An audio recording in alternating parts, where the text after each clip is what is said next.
Hello, my name is Spencer, and in my podcast called The Dictionary, I literally read from the dictionary, but add in my personal comments and stupid jokes to make it more interesting. Episodes are family-friendly, short, and air every single day on basically every podcast platform. Come join me on this journey filled with edutainment. Hello and welcome to How Did This Not Get Made? This is the podcast all about the movies you never saw, the scripts that were never filmed, and the ideas that never even made it to the page. My name is David Spencer. My name is Daniel Kaka. And I'm Emma Hall.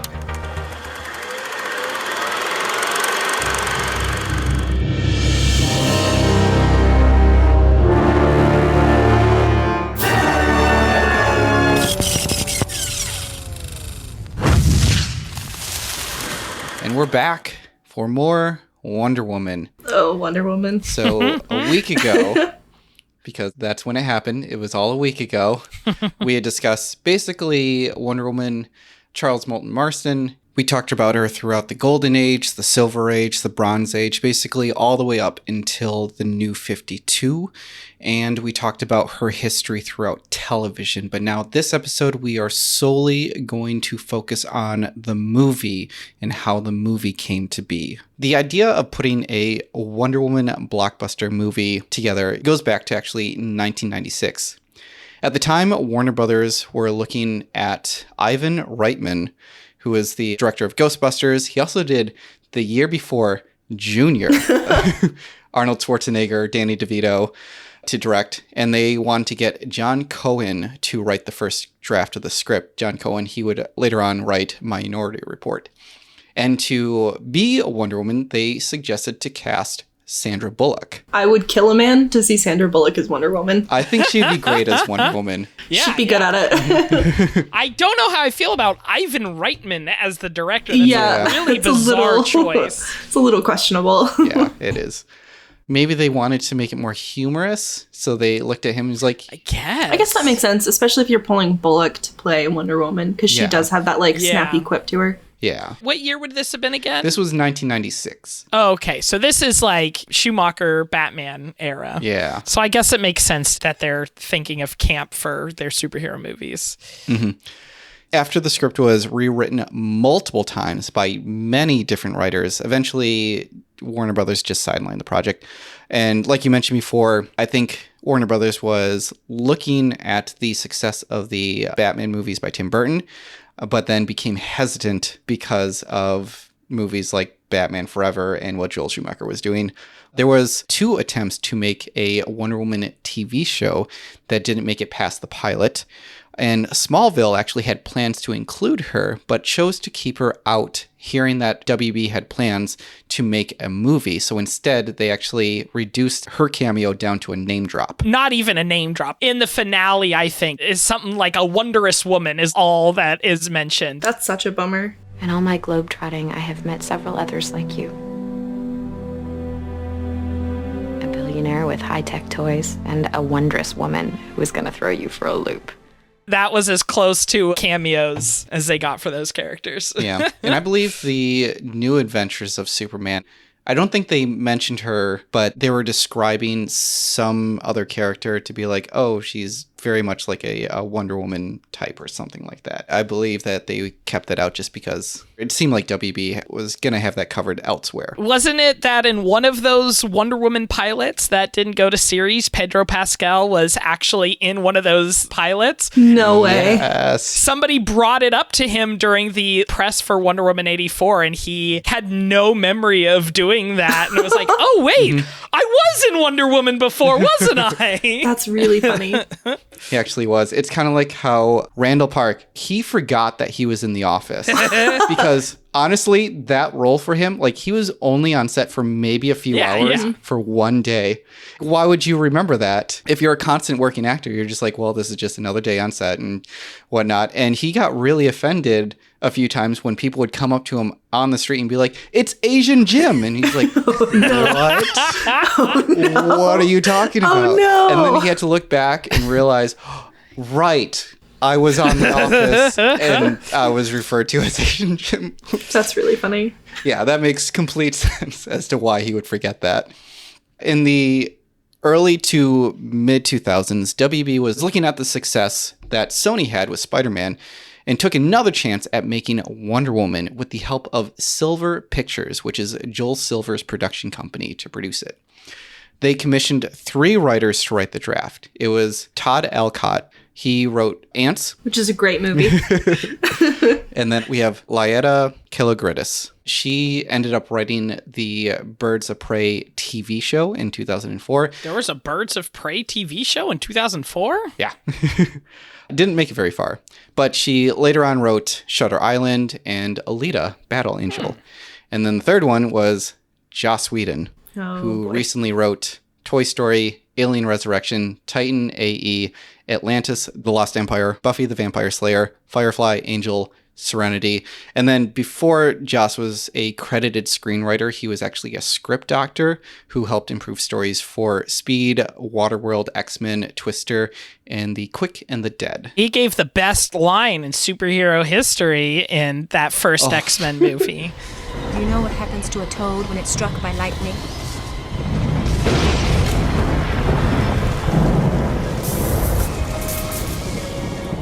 The same thing that happens to everything else.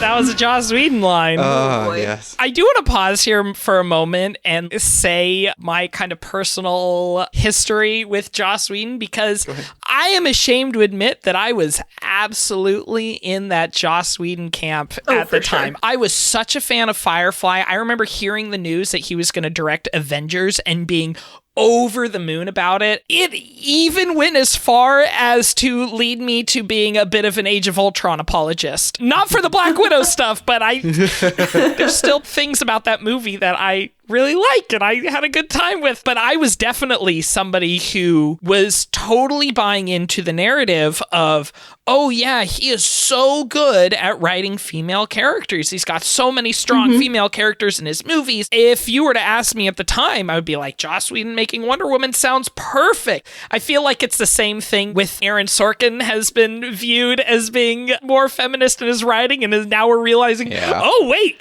no he isn't. Oh no, he isn't at all. Yeah.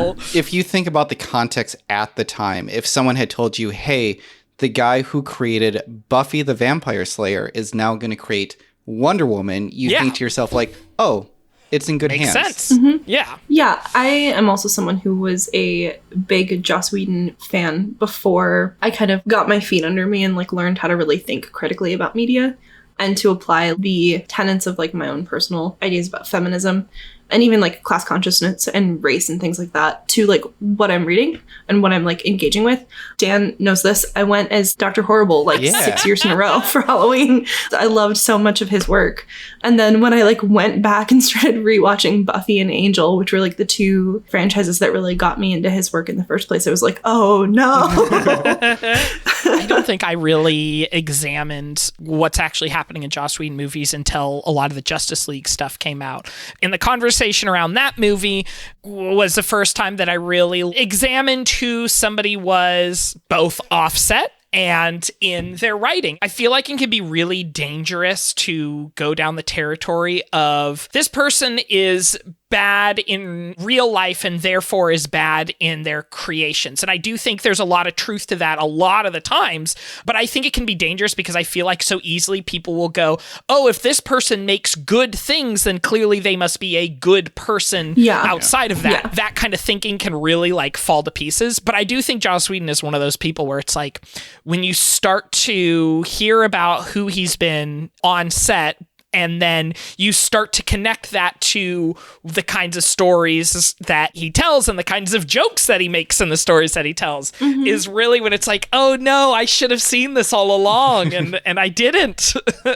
Thank goodness that there were smart people who were breaking this down and bringing this stuff to light. Courageous people for being willing to talk about this stuff. Yeah. Yeah, I pulled some quotes. Because that is what I do. I pulled a couple quotes from him. Specifically, there's one that kind of like knits in with what you're talking about right now, where he said to Vulture in an interview in 2014, a guy who goes around saying, I'm a feminist, usually has an agenda that is not feminist. A guy who behaves like one, who actually becomes involved in the movement, generally speaking, you can trust that. And it doesn't just apply to the action that is activist. It applies to the way that they treat women they work with, they live with, and they see on the street. Given what we know currently about how he actually treats women that he lives with, works with, and sees on the street, this quote just really like rings of, oh, if I point it out, no one will ever hold the mirror back on me. Yeah. The larger like Me Too conversation started in October of 2017. So hearing this quote, which predates that by like a number of years, is really like kind of jarring for me to like go back and look at and be like, oh my God. Something that I saw, and this is just to rope back in, that I found interesting is Warner Brothers' approach to revamping Wonder Woman is a very similar approach to how they decided to finish the Justice League. In our discussion, when we went over the Justice League and why Joss Whedon took over for the latter half of the movie, is that he and 2 other writers submitted rewrites for the movie, and Warner Brothers looked at all those rewrites and decided that Joss Whedon was the one to move forward with it. So they didn't really seek him out. They just kind of like auditioned him to see if he was the right choice for it. And in this case, we see this as well, where he is picked out of 3 writers to go forth with this.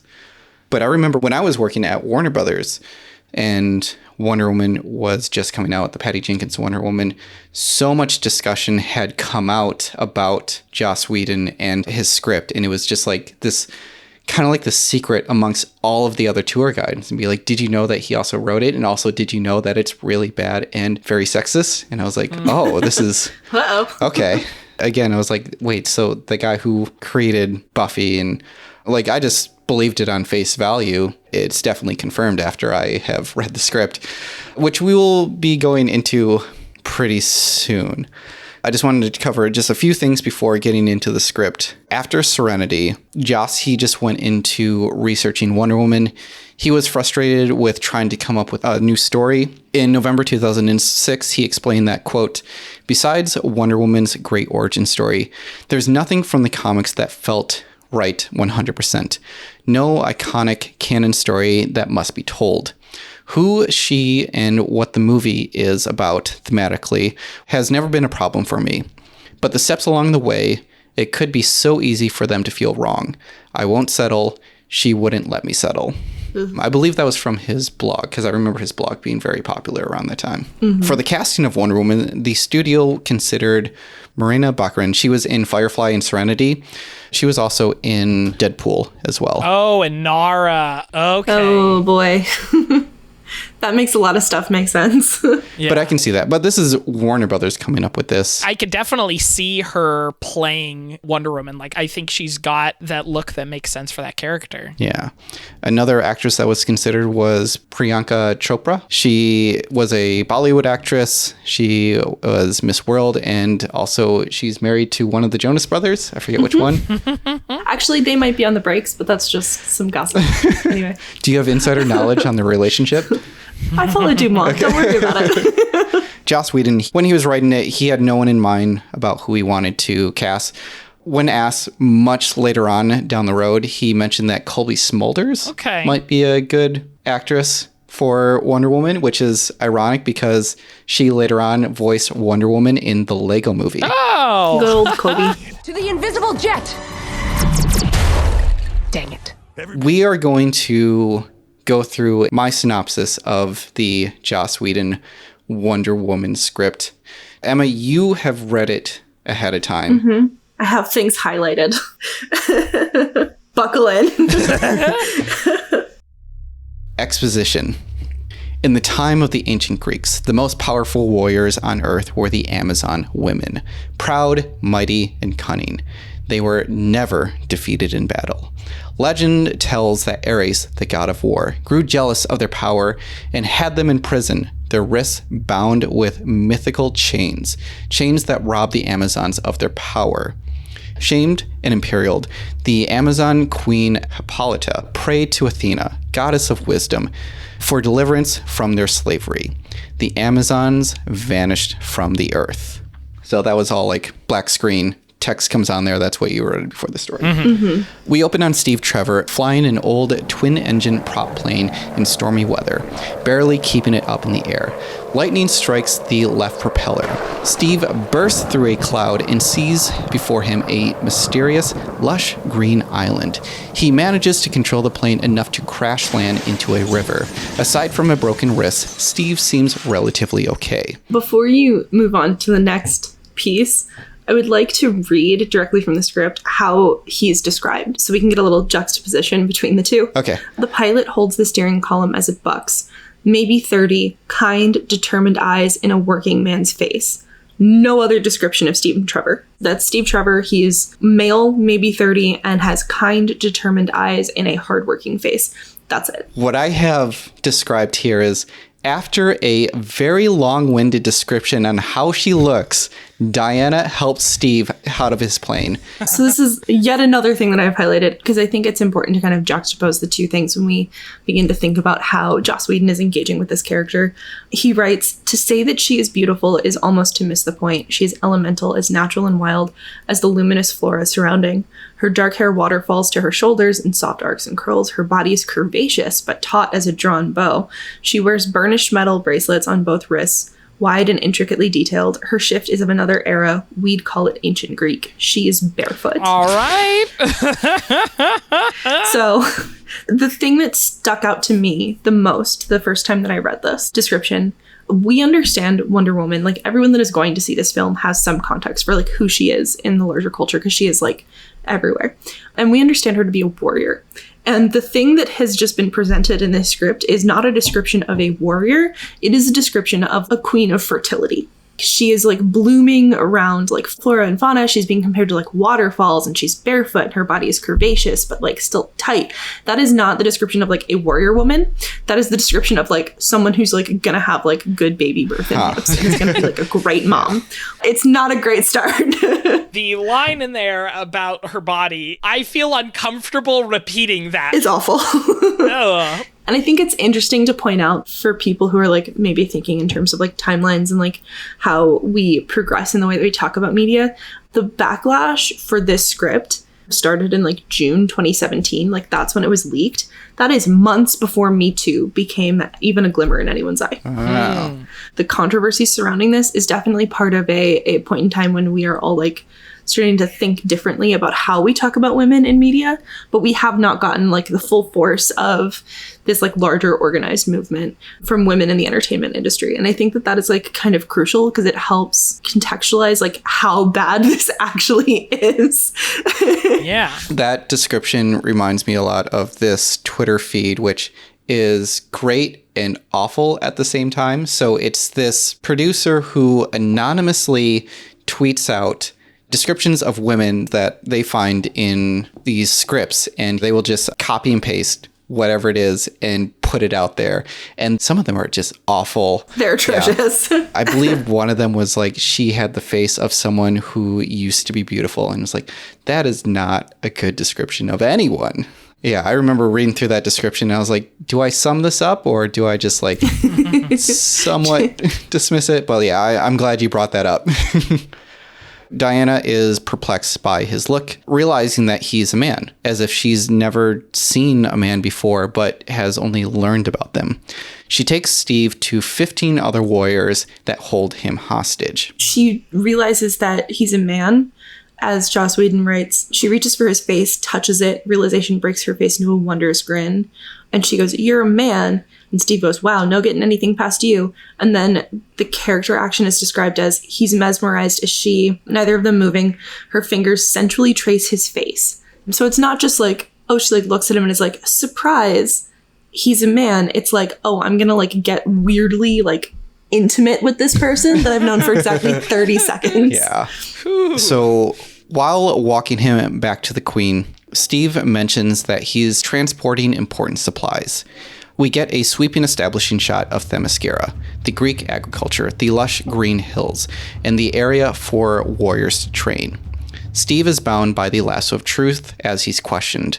He reveals that he's sending supplies to a refugee camp, and if he would be let go, he would not speak of the island to anyone until he is asked if friends or family were to be tortured, that he would talk. The law that any man that steps on the island must be killed is questioned by Diana. Steve explains that the supplies are to keep people alive, and that if he dies, that Hippolyta would be responsible for those deaths as well. Steve agrees to the deal that he would accept death if it meant the supplies would go to their destination. Again, Diana disagrees, stating that he's not a warrior nor a threat.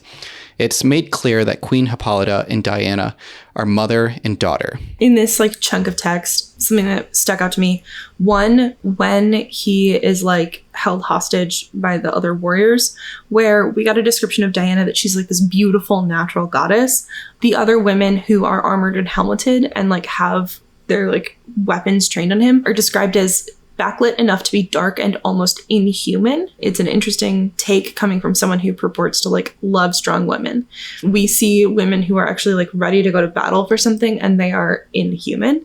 And then there is this brief little exchange as they're like leading him to go talk to the queen, where her friend Athera leans over and whispers something into Diana's ear, and Diana looks shocked. And Athera says, well, I would have while you can. And it's like clear like they're both talking about the idea of like sleeping with him.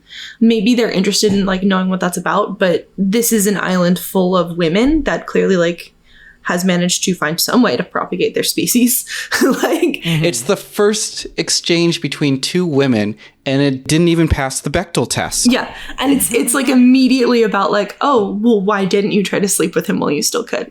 First of all, we all know that you're all lesbians. Second of all, where is this coming from? And like, why is this the first place that like your mind would jump to? And from a female perspective, I'm not sure that it ever would. Most people don't immediately sexualize someone that's right in front of them. Yeah. Hippolyta and Diana have words. Neither of them seem swayed in their decision. Steve is taken to a luxurious prison cell, and Diana visits him. She's curious about the outside world from her own, but Steve gets irritated with her questioning and states it's best that this island stay separated from the real world and that she wouldn't last a day there. This exchange is really interesting to me because it's the first time that they really have a moment to talk to one another. And this is her first encounter with someone who is male. And Steve's immediate reaction to her having questions and like being a curious, intelligent person is to talk down to her and to kind of like berate her and like belittle her. He slings her position in society back at her as an insult, even though he like has no actual context for like who she is or what her life has been like, because he's never been here before. The like last thing that he says is, in my world, you wouldn't last a day. So like, again, we have this like woman who is supposed to be like the single greatest female warrior in all of history. And he's like, but if you came to New York, absolutely not. It's over for you. Like, what? It's interesting that the first moment that she is like talking to a man, his response is to like talk down to her and to belittle her and to like make her feel small and feel bad for what she does not know. Yeah. It's frustrating. It's a frustrating interaction to read. Mm-hmm. Diana goes to the Temple of Athena and talks to Athera. That was her friend that she was talking to before. Diana's frustrated, knowing she is more than what she is now. She spends the night in the temple praying to the statue of Athena. Before she leaves, a falcon lights up and gives a glare to Diana and screeches and flies away. In a Disney movie, this would be the I Want song. The next morning, Steve Trevor is led back to the royal hall to be executed. I just realized that's not supposed to be Rogers, because that is supposed to be... Got the wrong Steve there. Yep. The entire time I was reading this, though, I did constantly think Steve Rogers. Yep, I kept thinking that too. I kept thinking about Captain America. It seems from my perspective that one of the other things that the Patty Jenkins movie gets right is the Steve Trevor character, and that his relationship with Diana, it seems like he is written away that he's never condescending like this. He's always putting her on an equal playing field, but it also seems like for a heteronormative couple in a movie, there's very little like oh, this is what the gender roles are supposed to be in this relationship. Yeah. I rewatched the Patty Jenkins Wonder Woman movie yesterday, and I thought it was really interesting within their exchange that, I don't want to say like he put her down, but whenever Steve would interrupt Diana, it was just like, no, that's not how this world works. And she's like, why? Yeah. Like, she constantly questions and be like, no, like, it really shouldn't be. And you can kind of see in his face, he's like, I agree, but we can't just do it like this because that's not the world that you want. Yeah. Let's go. What are you doing? Can't do that because you're not wearing any clothes. Let's go buy you some clothes. What do these women wear into battle? They don't. There, I also think there's a big difference between like her being in the rest of the world already and interacting with things and like kind of getting it quote unquote wrong, and then him kind of like nudging her and being like, stop doing that, you're gonna get in trouble, versus someone who just like goes in this like out of pocket tirade about like how you don't know how the world works, you silly little woman. Yeah. There's like a big difference there for me in the way the two characters were written. Yeah. Steve Trevor, he's led back to the Royal Hall to be executed. Trevor hands a note to the Queen on Dr. Sullivan and where to send the supplies. Just then, a falcon lands on the Queen's throne. 2 snakes appear and create a pathway through the crowd, and 2 panthers appear, which is the grandest entrance I've ever seen for Diana, because that's when she appears and invokes the right of trial, aka trial by combat. Both Diana and Hippolyta pull off their cloaks to reveal that they have battle armor underneath. Hippolyta's sword shatters on Diana's shoulder. It's revealed that Diana is protected if she stays on the island, but if she enters the real world, she will not have the same protection. The battle ends in a standoff. Hippolyta gives her blessing to Diana, saying, "Remember who you are. They will take everything from you but that." There's something prior to her saying they'll take everything from you but that. Like, she says, here you are safe, you're strong, you're a princess. There they will make you nothing. It's interesting to hear that coming from this character, because like the thing that I took away from that is that if you go and you try and you go and you put forth effort, you will inherently be cut down because you're a female. That's not necessarily like untrue. Like, she would be entering a world where women are subjugated just like by the very systems that they exist within. It is interesting that it's like from the Amazon perspective, the narrative that we kind of keep giving, even though these women are supposed to be protectors, they're supposed to be warriors, they're supposed to be like unmatched. The narrative that we get is one of like fear and one of there's no point in trying because you will like fail.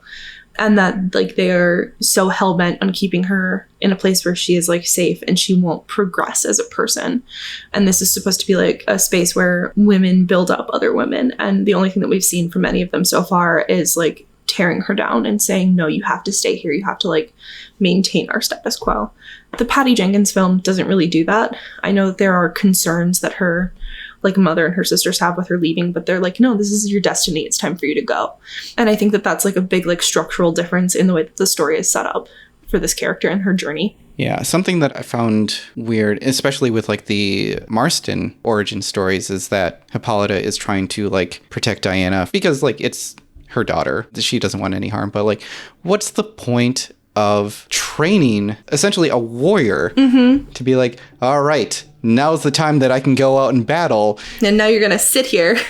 And they're like, oh no, we were just doing that for fun. You're not actually supposed to do that in real life. And it's like, no, like you have been preparing for this moment since she was born. Like there's a reason why 6 gods and goddesses visited her to like give her all of these abilities. And all of a sudden you're just like, yeah, those are more just like, I don't know, knickknacks that you can just like play around with here. But like, I don't want you to go out and actually like use them. No.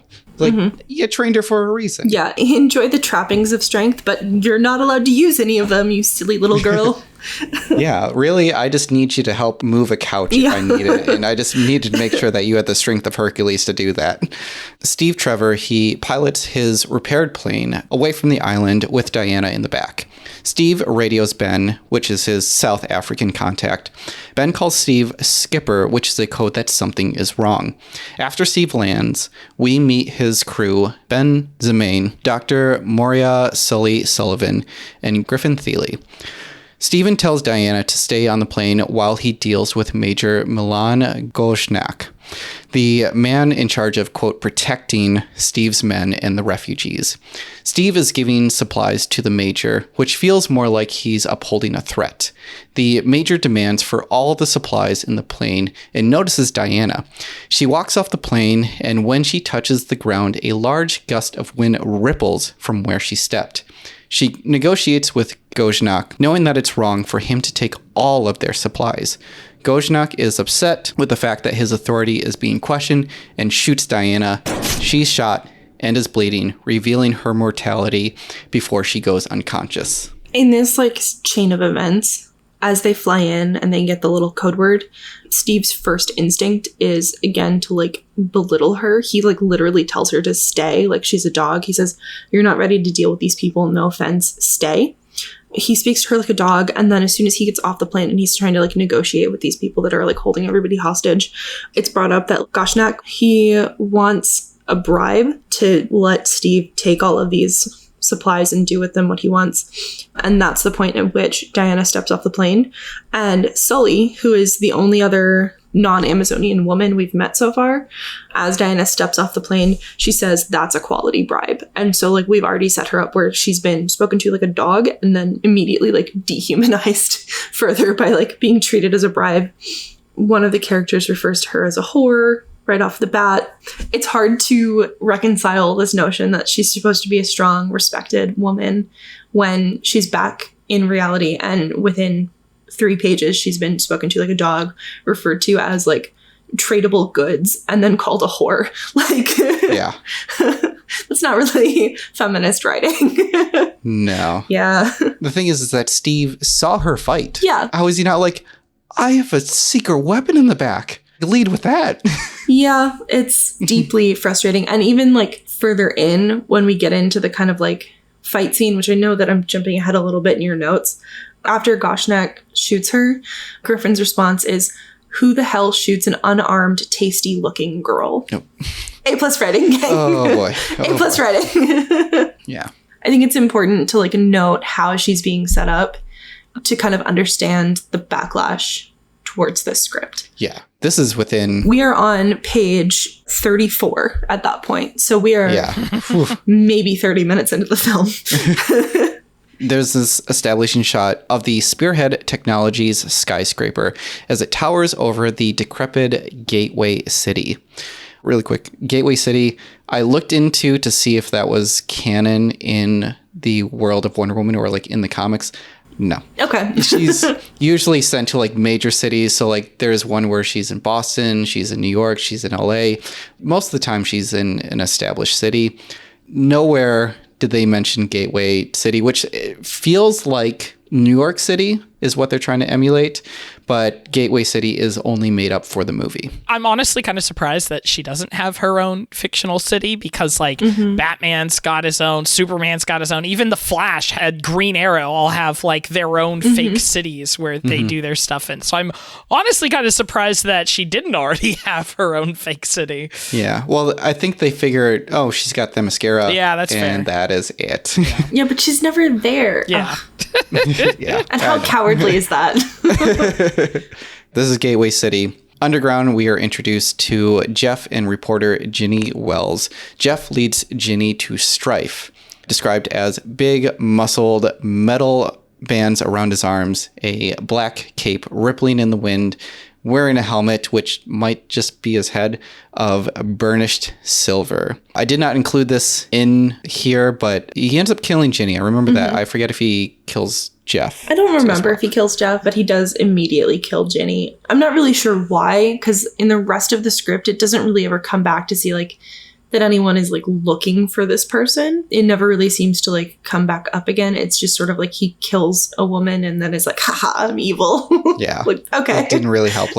If she's a reporter, you can threaten to be I'll expose you. Yeah. But not even that was brought up. In scenes like this, you have to ask yourself, is this a necessary death? That's not always a necessary question depending on what you're writing, but for a script and a story that is so centered around gender and sex and identity, to have a man just come in and like one shot a defenseless woman for no reason, when you can achieve the same thing with like a murky little shot of him like stalking through the city and like being obviously evil. Like, we don't need to see him kill someone to get that point across. Like, there are other ways to do that don't involve brutalizing women. There's always this question that's brought up whenever I watch a movie, whenever it comes to a death, a kiss, or a sex scene.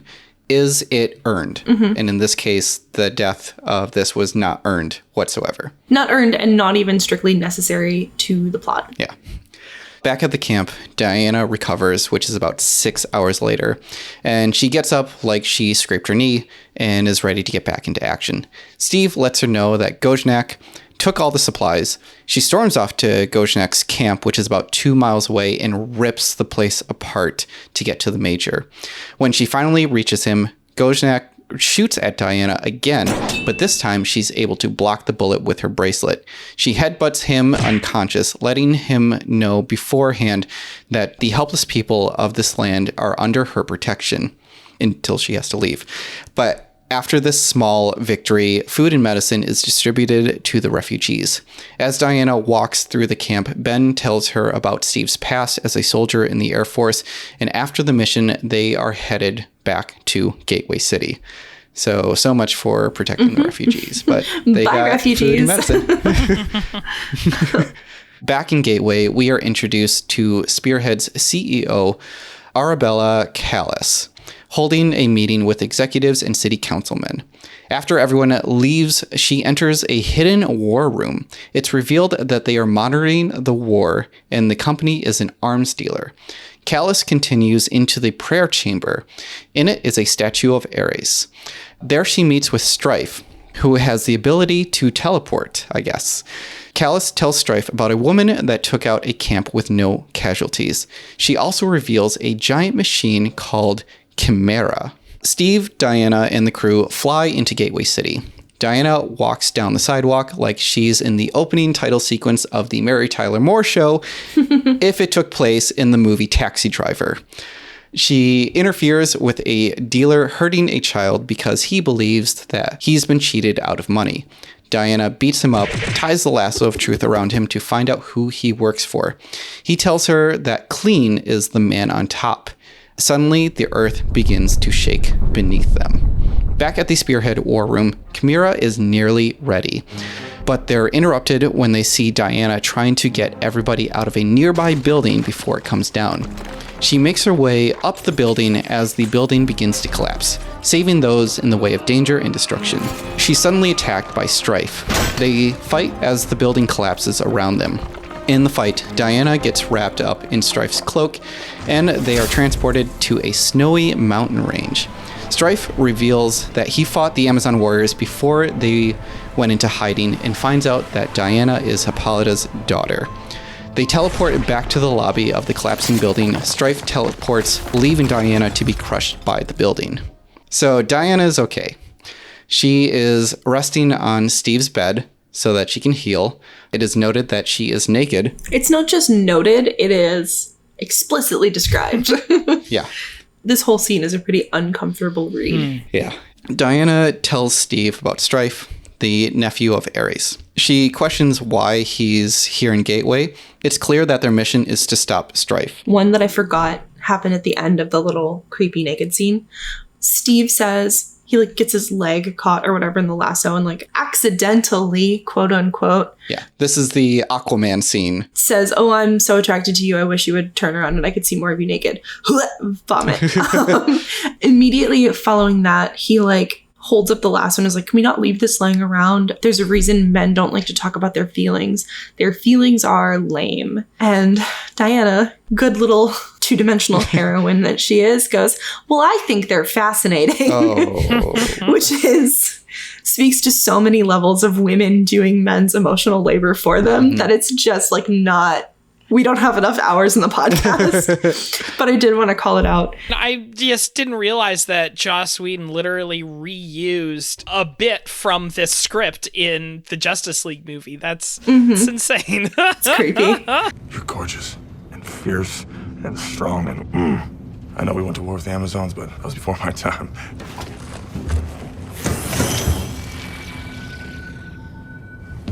You say a word about this, you'll meet every piranha I know. That view of like relationships and the view of like the way people talk about attraction like that is just, I don't like that. It's uncomfortable, it's creepy, and it really feeds into this like heteronormative submissive female concept. 100%. Next, we get a montage of Diana doing heroin acts around the city and even starts to chip away at Clean's drug business. She makes the news, and this is where she is given the nickname Wonder Woman. Wonder Woman! Callus is not pleased and tells Strife to go back home to speak to his uncle, Ares. The other thing is that in that montage where she's like running around and saving people, there are two things that stuck out to me. One is like pretty obvious why people might have an issue with this. Joss Whedon specifically goes out of his way to show Diana saving a group of trafficked women, which is great. Mm-hmm. But he makes a point of saying that they're young Asian women. Why is that detail necessary? Unless we are trying to play off of the assumption that all Asian women are like constantly trafficked. They're constantly like being deemed as like submissive. And it struck me as not only like creepy and sexist, but also like kind of racist. Yeah, 100%. I'm not the biggest fan of stuff like that. And then there's also a moment at the end of the montage. A cute little girl stands nearby at the bottom of a gnarled tree, and she calls out, "Lady, my cat is stuck up that tree." And Diana looks back at the little girl with dismissive incomprehension and says, "Climb it." That to me, like, more than even just some of the like general pat and parcel sexist descriptions of like how women look or how they're interacting or how they're like deferring to men.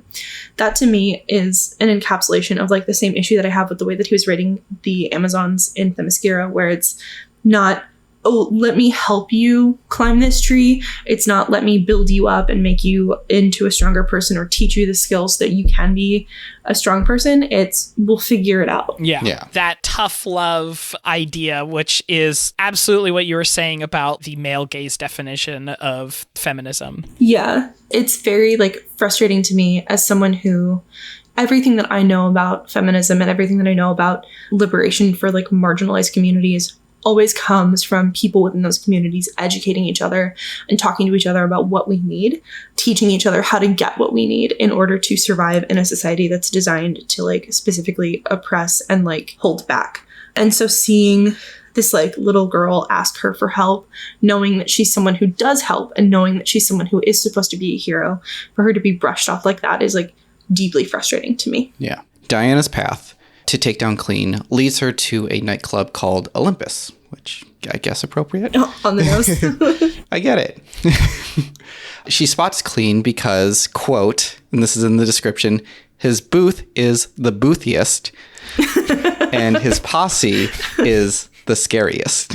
This also begins the string of about 6 different men calling Diana a bitch, like right after another. Yeah. Which is not, I think, super true to like normal dialogue. Like, I'm not sure that a bouncer at a bar would see a woman come up and try to get in and be like, "Bitch, get to the back of the line." Like, he'd just be like, "No, you can't come in." Like, yeah. Also, if she has like this astonishing beauty, like how is she not like encapsulating every person that she's meeting in this world? Yeah. Everyone else is like, oh, you. Ugh. If she's so stunningly beautiful, there's no question that this bouncer would let her in because he wants beautiful women in the bar, because women are objects that are used to sell alcohol in nightclubs. Diana and Clean talk, trying to intimidate each other. When she's offered a drink, she downs the whole thing and she goes to the dance floor to dance and she entrances the whole club with her moves. I know, Emma, you can see this in my notes. I actually had to write down, I was like, what is happening? I have it highlighted because, of course, Diana reaches the middle of the floor. She raises her arm and holds still, turning her palm in and brings her arm down with ritualistic rigidity. This could go very badly, and then she moves her leg back and turns fluidly, a curve rippling up her body as she folds into a dance that is sensual, ethereal, and wicked sexy. And it just kind of keeps going from there. It even goes so far as to say this is not a warrior, though it remains idiosyncratic. It is neither out of place nor unnoticed on the crowded floor. He very specifically says, oh, she's not a warrior anymore. She's been here for a couple weeks, so now she's a sex symbol. There is a good way to do this, and I think the best way that we ever saw this done was with Avatar: The Last Airbender. So when they go into the Fire Nation and they invite all the students to like come and dance in the cave, and then Katara is asked to dance with Aang, and she's like, I don't know, Aang. These shoes aren't really right for dancing, and I'm not sure that I know how to take my hand. Okay. And they realize, oh, you know what we could do? The thing that we've been practicing our whole time is like these fight mantras or like these moves that they already know how to do. And they're basically just kind of like dance fighting with each other. And that's how you do it. Like if she grew up to be a warrior, that's the only thing she knows how to do is fight moves. And if she's just like, oh, these people are kind of dancing weird, I'm going to try and join them. And that way you don't have a scene where everyone's entranced by her beauty or like this dancing that comes out of nowhere. Instead, you're just like, what is she doing? She's just doing like weird warrior poses in the middle of the dance floor, and that's what gets people's attention. Aang, everyone's watching. Don't worry about them. It's just you and me right now.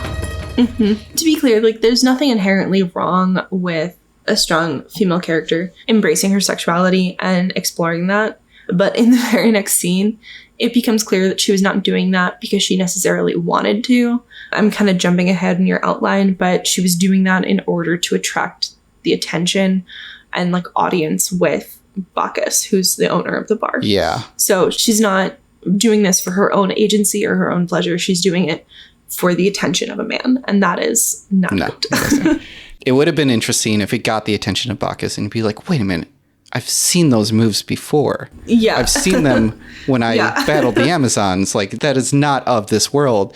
Like, that's how you do it and not in this, like, sexualized way. The pieces were there, and he just... So close. It just wasn't... Well, not even so close, but... Yeah. So Diana and Bacchus, after she gets his attention, they actually go back into the green room, and she calls him Dionysus. Bacchus explained that his name was changed because of the Romans. Now, he tells Diana that most of the gods and goddesses are dead, but some of them are still alive and still worshipped, like the god of wine, and especially Eris, the god of war. Diana is disappointed that Bacchus is misguiding humans and won't take down Ares. He explains that, as a god, he can provide, but it's humans that choose, and oftentimes will choose poorly. Bacchus tells Diana that Spearhead is the company to take down, and Eris is using that to create technology to continue the wars around the world.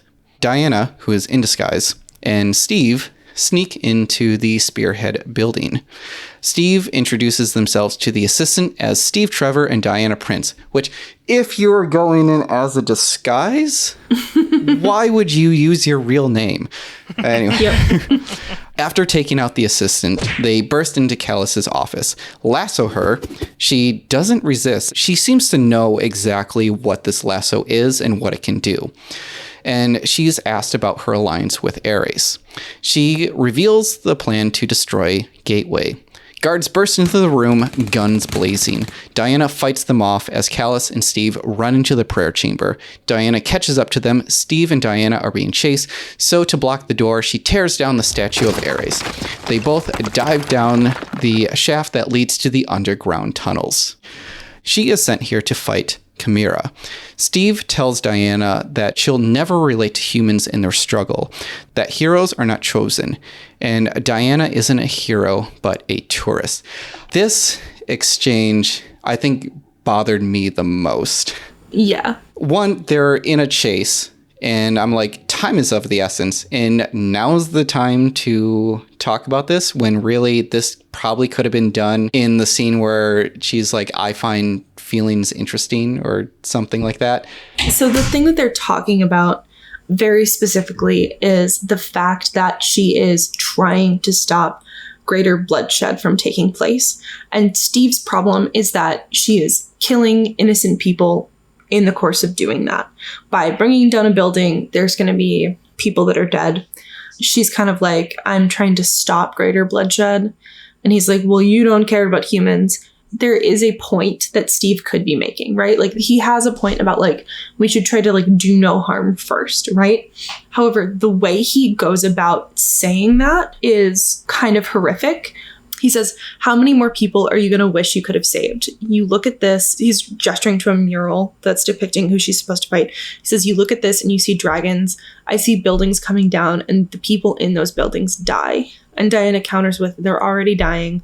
I'm trying to keep it from getting worse. And he says, and it never occurred to you that you're the reason it's getting worse. You stand up and call yourself a hero, and the uglies are going to have to bring you down. And there's an old saying, when elephants fight, the mice get trampled. And the thing that is really frustrating to me about this is that it puts the entire weight of this like military industrial complex that's being built up around this city on Diana's shoulders, and the entire responsibility of that complex on her shoulders, because she's the only person so far who stood up and said, actually, this is unacceptable.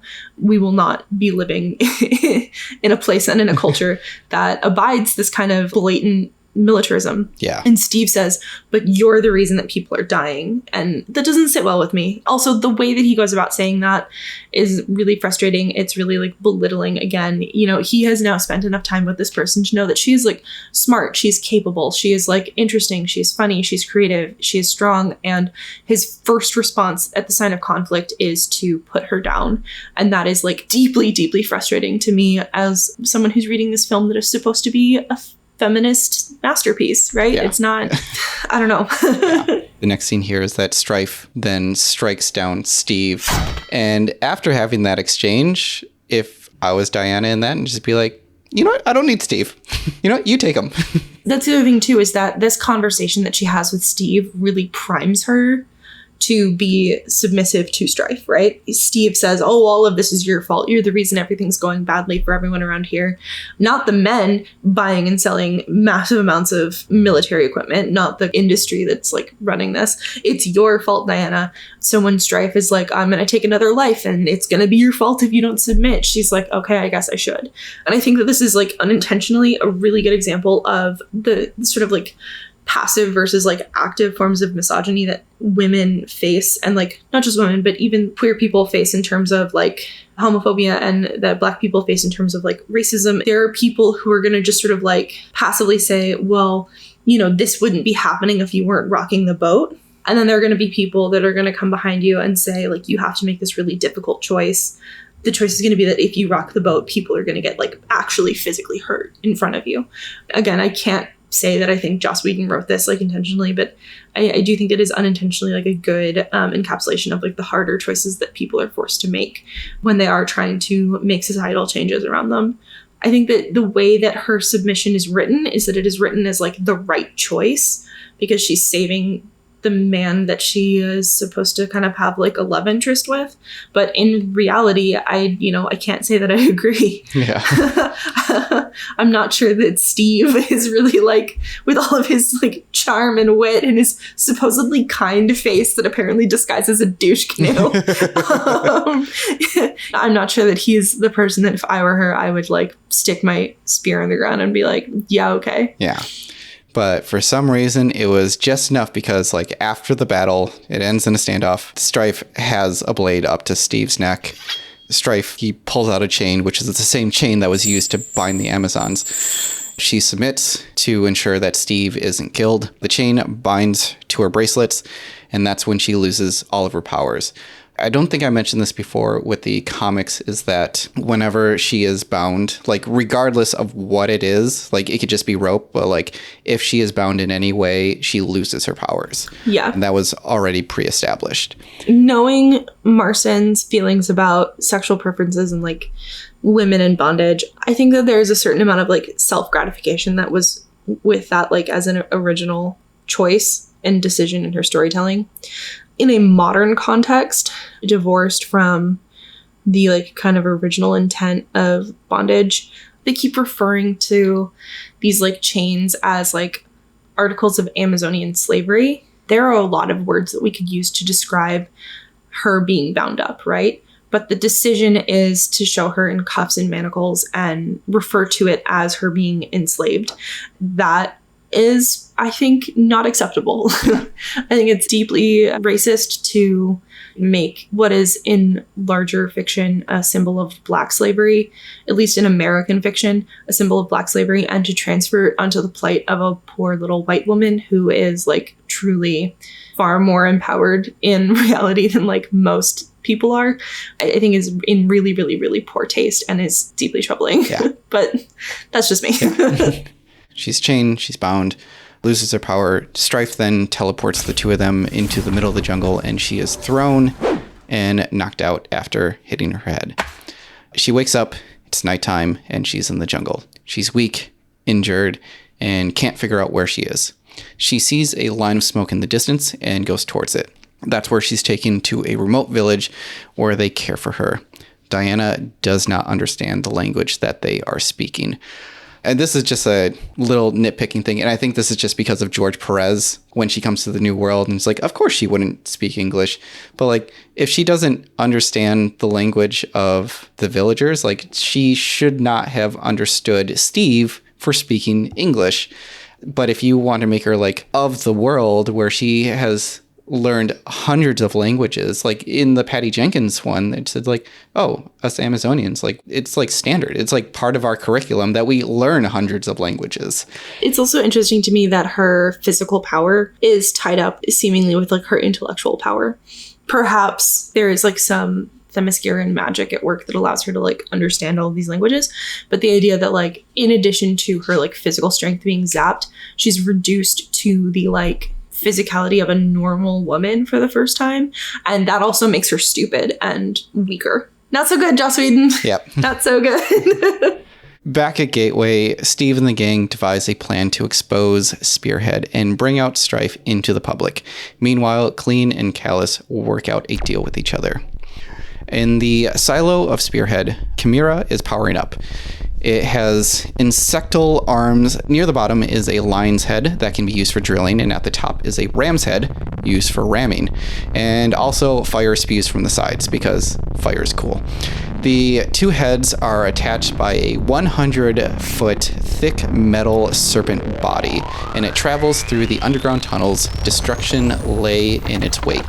Callus plans to destroy the city, but from below. Back at the village, Diana is taken by 5 rebels. She's thrown into a pit. The old lady that took care of her comes to her rescue, and she says, "They take everything away from you except for that." Diana flashes back to the different women that she saved throughout the montage and puts it together that her mother has been embodying different strangers to watch over her, and she becomes empowered. When a rebel comes to feed her, she uses the chain to choke him, and until he becomes unconscious, and she escapes. She's still bound, but she grabs the shovel and uses it as a weapon to take out 2 more rebels. After taking down another armed rebel, she's filled with fury and power, and she holds up her chained wrists, and in slow motion, she pulls and snaps the chains apart. Her powers are back. She talks to the old lady, who tells her that there is a gift for Diana at the top of the mountain ridge. At the top of the mountain, we see nothing but Diana begins to smile. And in the next shot, we see Diana flying over the jungle in her invisible jet. So I have a question about this, and this is not really a feminist question. This is just a general storytelling question. Yeah. What? I know that we know as like audience members that like we're all supposed to know that she's got an invisible jet, but like there is no other mention of like Diana having an invisible jet and like loving to pilot her little invisible jet all around like Themyscira. And now all of a sudden her mom's like, "Guess what I got you, sweetheart? I got you an invisible jet. Good job. Go save the world." Like what? Yeah. It's just hiding out on the top of a mountain? I don't think so. What would have been great, I think, to make the scene pay off is that when Steve Trevor flies back on his plane still looks like it's absolutely destroyed and almost unfinished, but all the finished parts of the plane are actually done with invisible jet technology. That would be so cool. Yeah, it just seems like there's a plane up there that has like no wings. There's no engine in it. Like that's destroyed, but all of a sudden it's like magically flying in the air. And then all of a sudden she gets this and it's like, oh. I'm much more on board with slowly replacing Steve's broken plane parts with invisible jet parts. But like this like random gift of like a magical jet is just like so out of nowhere. And I'm just kind of like, what? And how does she take off unless this is like an invisible helicopter? Yeah. Also, like, does she know how to fly a plane? If she knew how to fly a plane, she could have like flown Steve, who has a broken wrist. I know. I mean, I guess she like broke her magical bonds and now she's smart again because she's super strong again. I don't know. Yeah. Ugh. Steve and the gang feel the floor rumble below them, and Strife suddenly appears. As their master plan to expose him, they turn on a bunch of lights and cameras for all of the internet to watch. First off, who is watching? Also, this was written in 2006. The internet is not great. YouTube just started. Live streaming was simply out of the question. And in the last line, I think it was Steve who said, it's called the internet age. Oh, God. This is just a complete misunderstanding of how technology works. But sure, you exposed him to what? The few nerds who know how to live stream. And this is assuming that they are one of the nerds who also know how to live stream in the day of 2006. Back at the meeting between Clean and Callus, turns out it was a double cross and Clean tries to take over the force. As I was reading this, I was like, Clean really does nothing. There's no point. He's supposed to like embody what's wrong with the city. And you know what covers that? The city itself. Yep. You don't need him. No. Chimera bursts out from under the floor and taking Stripe with it. So much for exposing him, but sure. Back at the war room, everyone is freaking out because the machine was never supposed to surface. The machine is now chasing Steve and the gang in a van. Jesus Christ. It's fucking Scooby-Doo. They managed to get behind it, but remember, it has two heads, so it's still able to attack them no matter where you are. Also, it spews fire. Like, they're not in a good situation no matter which way they're facing. The gang is cornered. Strife is on the roof of the van. Chimera is about to topple on top of them, and then suddenly it's grappled and tossed back by an unseen force. In another episode of Joss Whedon Doesn't Know How Technology Works, Diana is laying down in her invisible jet, making it appear as if she can fly and controlling the jet and swooping down and hits the metal monster multiple times, which from my understanding is that if you take a plane and use it as a weapon and you hit something with it, you only get one chance. Crash time. But in this case, it's like, nope, I'm just going to keep on hitting you over and over. Not only is it invisible, it's got super mega armor. Yeah, it is indestructible. And then the jet eventually slices off the lion's head. Diana lands and Steve spots her. He runs to her in disbelief that she's alive. Honestly, this is probably my favorite moment of the whole script. Just before he can embrace her, he bonks his head on the wing of the invisible jet. Finally, justice! Yes. The machine is still ramping up through the streets. With the help of Clean, Steve and his gang clear the streets. Diana jumps on top of the monster and does all she can to destroy it. She knocks Strife off the machine and she uses his spear to stab Chimera repeatedly.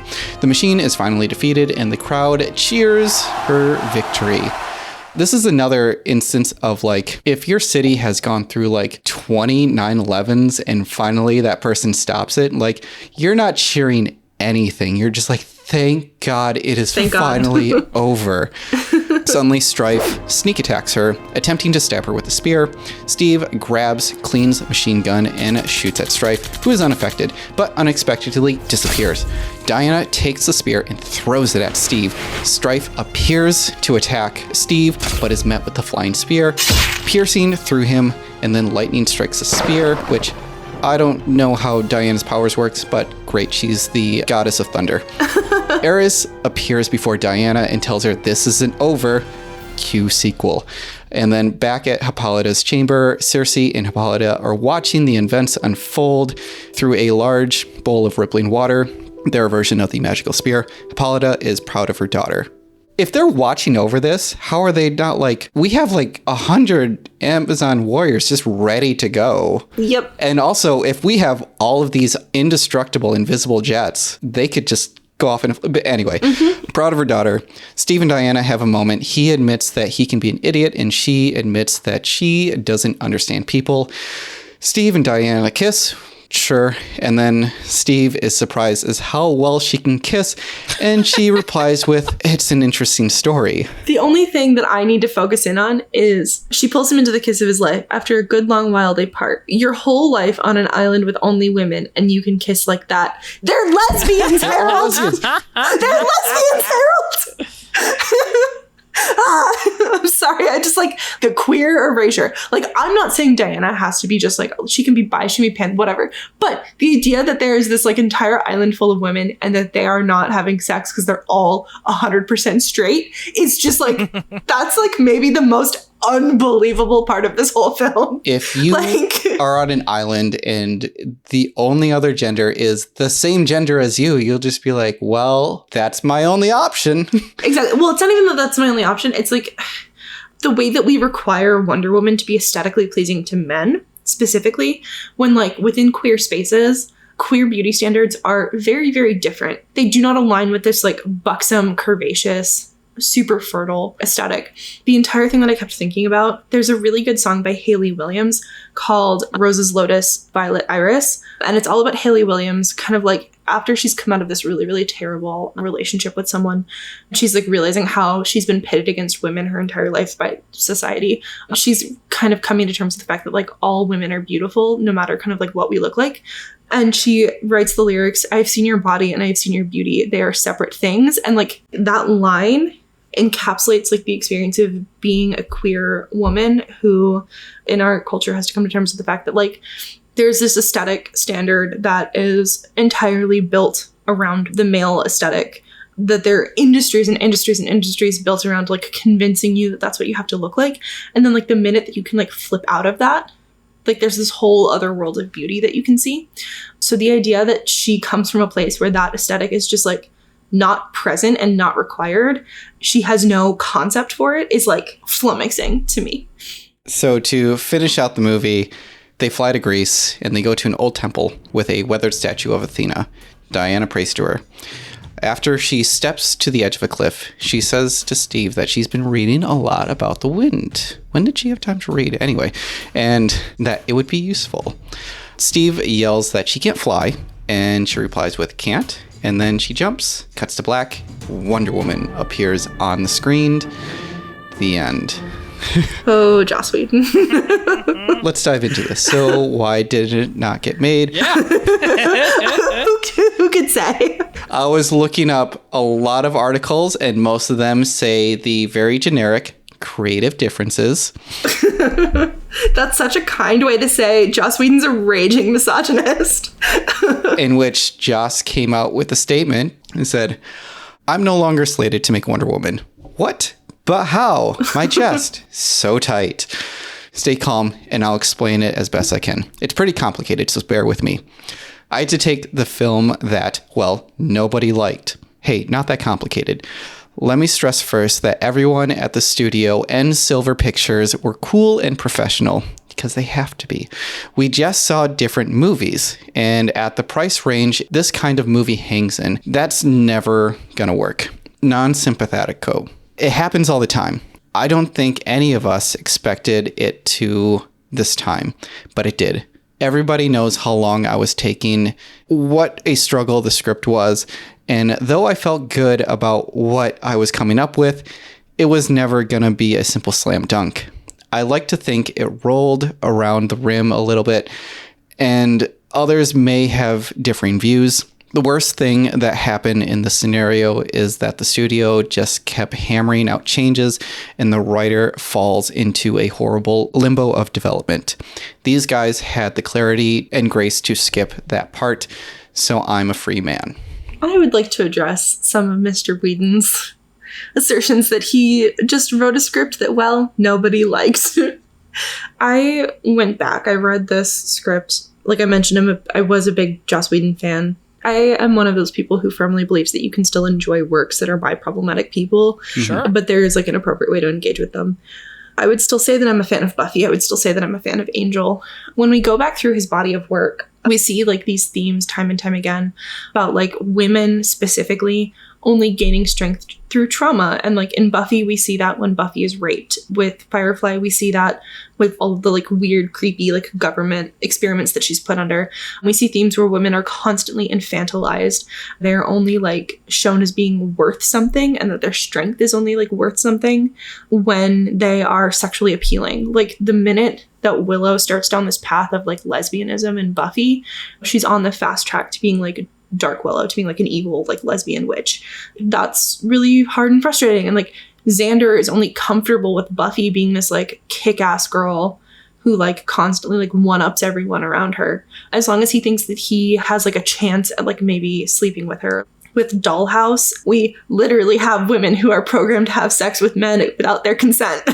That's just like not a good premise. And like, I think it's really telling that about that show, Joss Whedon said to Wired in 2012, it was the most pure feminist and empowering statement I'd ever made. Somebody building themselves from nothing, which is really interesting because like the women in that show are not building themselves from nothing. They're being built from nothing for a very specific purpose. That's frustrating. And like we kind of see similar themes of that, like strength through trauma only being like worth someone's time if you're sexually viable. Women are only like worthwhile before they have a baby. Like Cordelia Chase's character has her whole like horrible mystical pregnancy in the like last season of Buffy, where she's basically like forcibly impregnated by this evil creature, and then she dies off screen giving birth. And that is not only like frustrating storytelling, it also like mirrors Charisma Carpenter's real life experience on set with Whedon, where he like berated her and like kicked her off Angel for getting pregnant, and then like brought her back just so that he could impregnate her and kill her himself on Buffy. It's not a great look. We also see that kind of like similar context and theme in Age of Ultron. Not only is Black Widow saying that she's a monster because she's sterile, she's equating herself to the Hulk. And like very specifically, Bruce Banner's struggle, like his character struggle, is that he looks like a normal guy, but he's a monster on the inside. And so she has this thing where it's like, I look like a normal sexy woman that you can put a baby in, and that makes me valuable. But really, I'm a monster because I'm hiding the fact that I can't have children for you. It's not great. And then that brings us to the shit show that was the Wonder Woman script. I think the backlash from this script specifically is what kind of spurred on everyone hopping on social media and saying like, here's my experience with Joss Whedon on set. We have instances of racism. We have instances of like discrimination, like gender discrimination. It's interesting that Michelle Trachtenberg, who plays Buffy Summers' younger sister, openly said that she was not allowed to be in a room alone with Whedon, and she was a minor at the time. Not allowed to from who? She said, Whedon cannot be in a room alone with me. Her parents and her like management said, no. Wow. You cannot be around this like literal like 17-year-old alone in a room anymore. Thinking about the history of Wonder Woman, it is kind of uncanny to me that he would be chosen to write this script. The parallels between like his stories that he already tells and the parallels with Wonder Woman's origin do naturally make him a great fit to talk about this character, because all of those same themes are already present in her backstory.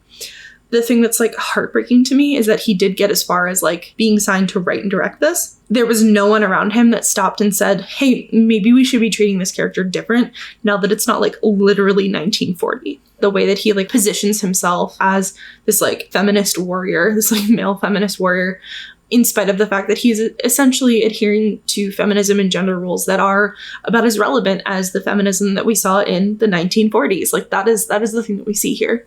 He also made a couple of really like troubling statements.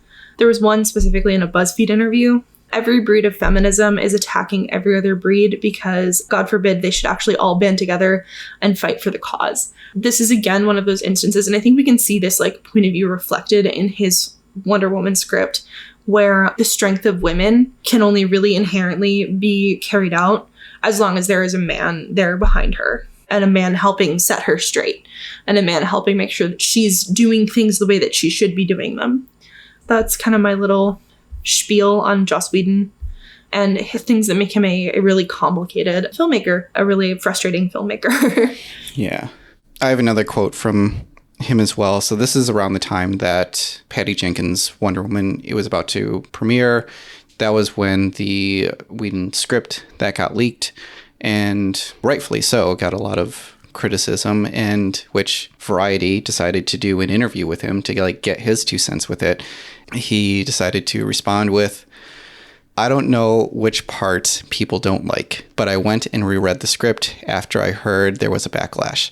I think it's great. People say it's not woke enough, but I think they're not looking at the big picture. It's easy to take one phrase out of context. And not that I was the most woke individual who ever lived at the time 10 years ago, but the movie was intriguing and the characters have integrity, and I stand by it." He did comment, though, when he watched Patty Jenkins' Wonder Woman, he did say that he did have a great time watching that movie. I think that from his point of view, I really understand how he arrived at that conclusion based on his body of work. Bitch Media in 1999 did a review of Buffy the character. They say it's precisely this contextual conflict that sets Buffy apart from the rest and makes her an appealing icon. Frustrating as her contradictions may be, annoying as her babe quotient may be, Buffy still offers up a primetime heroine like no other. Like, he's coming from a place where it is still acceptable and empowering to portray women as like uber sexy, as long as they're like, they've got their like boobs out and they can like really like turn a man's head and like shoot a funny quip back at him. Like, that's feminism, baby. And so like, I get why he like arrives at this like misunderstanding of the backlash, but it's heartbreaking to me that he didn't see that people were angry and go, "Oh, I need to like go learn something," right? Yeah. He stood by it and he's like, yeah, I don't see what anyone's talking about. And it's a long-winded way of like the non-apology of like, I'm sorry you felt this way, which is never the way to go. It's not great when someone has like an entire body of work that's like obviously an issue. If his response to this had been like, people are really upset about this, I'm going to go see if I can figure out why. That to me is a sign that like, oh, this person really is a feminist and they really are trying to support women and it's not about an ego power trip. I am sure that something's going to happen in the next year that's going to make me put my foot in my mouth for bringing this up, to compare him to another filmmaker that has like similarly experienced a backlash. In cases like this, I love to bring up James Gunn, because James Gunn had some really like abhorrent tweets that he put out probably like a decade and a half ago at this point. He was doing all the trauma work. He put out some really, really, really vulgar tweets. But the thing is that if you look at his body of work and the things that he has like done and the way that he treats people on set, kind of ironically speaking to that Joss Whedon quote from earlier, it's clear that he like does not agree with those things. And like, yes, they were in poor taste. Yes, they were a bad idea. Yes, they were harmful. But like, he has actually grown as a person and has grown as an artist and like works very hard to make interesting, complex media that does not degrade people. And we don't see that from Whedon. No, we don't. It's deeply frustrating. I feel like oftentimes when I get disappointed by a celebrity's actions or something, it tends to like have more to do with how they react to the criticism more than the original thing itself. And like what you're saying about James Gunn is like a perfect example of that. It's like if somebody is trying to bring up something you did 10 years ago, if you are approaching it with, wow, you're right, I was wrong and I'm learning, that means something totally different than what Joss Whedon did. There's this really great quote that I have from comedian Francesca Ramsey, who's probably better known by her shorthand name, Cheska Lee. She says, feminism is like long division. You have to show your work. So like, for me, James Gunn coming out and saying like, oh, I'm learning, I'm a human, I made a mistake, that would mean nothing if he hadn't then done the work to correct it. I do think that there's a little bit of a trend of people who get caught in the crossfire these days of saying like, oh, I, mea culpa, I screwed up, I'm learning. And then there's no like behavioral correction. That is like, I think kind of part of the standard for me personally with whether or not those like pat and parcel apologies like mean anything. So the day before Joss Whedon left the studio, Warner Brothers and Silver Pictures bought a spec script from unknowns Matthew Jennison, who was a producer of Better Watch Out, and Brent Strickland. Their story took place during World War II. Although the studio asked them to rewrite the script to take place during the modern age, Joel Silver admitted that he actually bought the script to keep it off the market so that the rights wouldn't revert away from him. Around this time, it seemed like everyone was trying to take a shot at Wonder Woman, including David S. Goyer, Paul Feig, which Dark Horse might have been interesting, and Nicholas Winding Refn, but they all got deflected away. Warner Brothers looked back at launching Wonder Woman again, but this time on the small screen. A pilot written by David E. Kelly, he ended up writing Lake Placid and Ally McBeal. That was picked up and the first episode was produced. This series was pitched as, quote, a reinvention of the iconic DC comic in which Wonder Woman, aka Diana Prince, is a vigilant crime fighter in Los Angeles, but also a successful corporate executive and modern woman trying to balance all elements of her extraordinary life. Gaslight Gatekeep Girl Boss. Yeah. It starred Adrienne Palicki as Diana, or Wonder Woman, and this is the pilot that had Pedro Pascal in it, and he was cast as Ed Indelicato. I really don't like that look I see in your eyes right now. The pilot was supposed to premiere in 2011. Unfortunately, the pilot was heavily criticized, and WB cut their losses and canceled the show before it got a chance to air. Unrelated to the movies and TV shows that weren't being made, in 2009, Warner Brothers actually released the animated movie Wonder Woman, which was based on Wonder Woman, God and Mortals. It was directed by Lauren Montgomery. It starred Kerry Russell as Diana, and Steve Trevor was voiced by Nathan Fillion, which my guess, if Whedon's script was made, Nathan Fillion definitely would have been Steve Trevor. 100%. That man has the biggest crush on Nathan Fillion I've ever seen. Well, I mean, James Gunn might have just as big of a crush on Nathan Fillion as Joss Whedon does. Yeah. For sure. Nathan Fillion is just like, I don't know how he like lucked into it, but he is really like the proto, like dopey, nice guy that everybody casts in their action films. The Amazons ain't so perfect either. You act brave, but cutting yourselves off from the outside world was cowardly. Not to mention, stupid. Like less communication between men and women is what the world needed. How dare you? No, I'm not done. You met your first man, like 15 minutes ago? And you think you have us all figured out? Well, I'm sorry. But not everything a man does is to further some misogynistic agenda. We don't hold doors open or pull out chairs for women because we're trying to keep you down. And I didn't save you because I thought you were some damsel in distress. I saved you because I care about you, Diana. And I'm not gonna abandon a friend in need, man or woman. This animated movie, I highly recommend watching this. If you're looking for a good Wonder Woman movie, this is great. In 2010, Warner Brothers announced a series of films that were in development based on DC heroes. It wasn't until June 2013 that both Wonder Woman and Aquaman were considered to be solo films. DC Entertainment president Diana Nelson said Wonder Woman, quote, has been, since I started, one of the top 3 priorities for DC and for Warner Brothers. We are still trying right now, but she's tricky. To make sure the movie was done right, WB sought out female directors, and their first choice was Michelle MacLaren, who at the time was working on Breaking Bad. She eventually left due to, quote, creative differences, of course. But in 2015, Patty Jenkins accepted the offer to direct Wonder Woman with the story that was co-written by Alan Heinberg, Zack Snyder, and Jason Fuchs. The script was later rewritten by Patty Jenkins and Jeff Johns. Gal Gadot had this to say about the script. For a long time, people didn't know how to approach the story. When Patty and I had our creative conversations about the character, we realized that Diana can still be a normal woman, one with very high values, but still a woman. She can be sensitive, she is smart and independent and emotional. She can be confused, she can lose her confidence, she can have confidence, she is everything, she has a human heart. As inspiration, Jenkins credited William Moulton Marston for his origin story, George Perez stories from the 80s that modernized the character, the New 52 reboot that made her the daughter of Zeus, and Richard Donner's Superman that provided the proper guideline to a superhero origin film, which, by the way, Marvel uses that template as well whenever they make a origin film for a superhero. But yeah, that's the history of Wonder Woman. That is the Joss Whedon Wonder Woman script.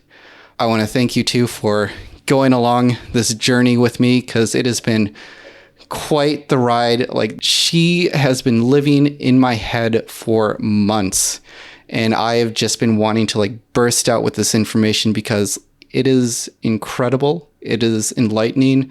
It can be problematic, but I am so happy to finally get this out there. Thank you. I do want to make one tiny correction to your history. Sure. In October of 2016, Greg Rucka, one of the longtime writers of Wonder Woman, did confirm that she is bisexual. Ooh. So, I'm not crazy. Queer your characters, guys. As Noel Stevenson said, assume every character I write is gay until proven otherwise. Amazing. Anyway, thanks for having me on, guys. This was a lot of fun. Yeah, of course. Thank you for being on. This was a lot of really awesome stuff, and I really love how much notes you came into the Wonder Woman script with and the whole story with. That was really cool. I came really prepped. Yeah, absolutely. Well, I think that's going to go ahead and wrap up this episode. Thank you, everybody, so much for listening. If you want to find more episodes of this podcast, you can go to our website, pipedreampodcast.com.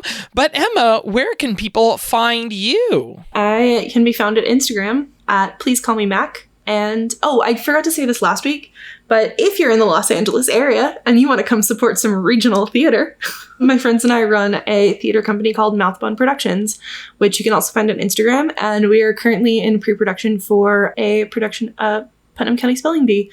So come support local theater. We're a good time. We make fun stuff. You can also watch our version of Trail to Oregon, the Star Kids show. Oh, yeah. On YouTube. It's a lot of fun. We're a good bunch. It's a great watch. Yeah, that's awesome. It's a good time. This is going to be the last episode of season 3, but we are going to start figuring out what's going to happen on season 4. We would love to hear your suggestions. Send us your emails, notgetmade@gmail.com. You can also find us on social media. We're on Twitter at HDTNGM and on Instagram at How Did This Not Get Made. Thank you, everybody, so much for listening. And we'll see you next time. Thank you so much. Bye.